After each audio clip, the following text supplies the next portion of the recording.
গ্রামের বাসিন্দাদের বিশ্বাস, সূর্য অস্ত যাওয়ার পর যদি কেউ এই মন্দিরে প্রবেশ করে তাহলে তার মৃত্যু অবধারিত।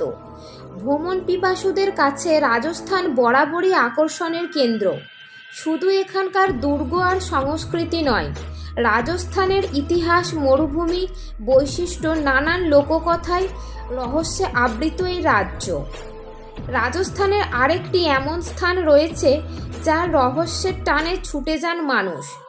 মরুভূমি ঘেঁষা বারমের শহর থেকে ৩৫ কিলোমিটার দূরে সিহনি গ্রামে অবস্থিত অভিশপ্ত কিরাডু মন্দির। মন্দিরের ভাস্কর্য শুধু শিল্পী নয়, নজর টানবে যে কোনো মানুষেরই।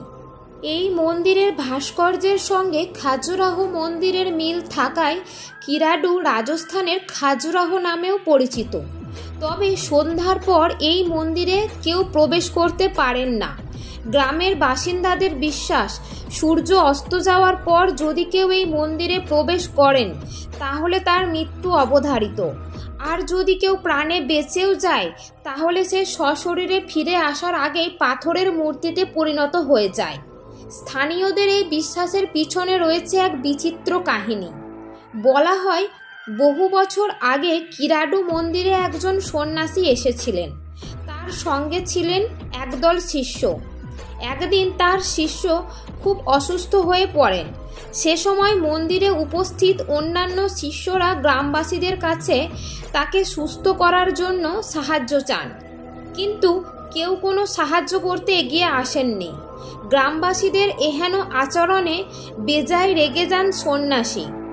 তিনি অভিশাপ দেন যে সমস্ত মানুষের হৃদয় পাষাণের মতো, তাদের মানুষরূপে থাকার কোনো অধিকার নেই, পাথর হয়ে যাওয়া উচিত।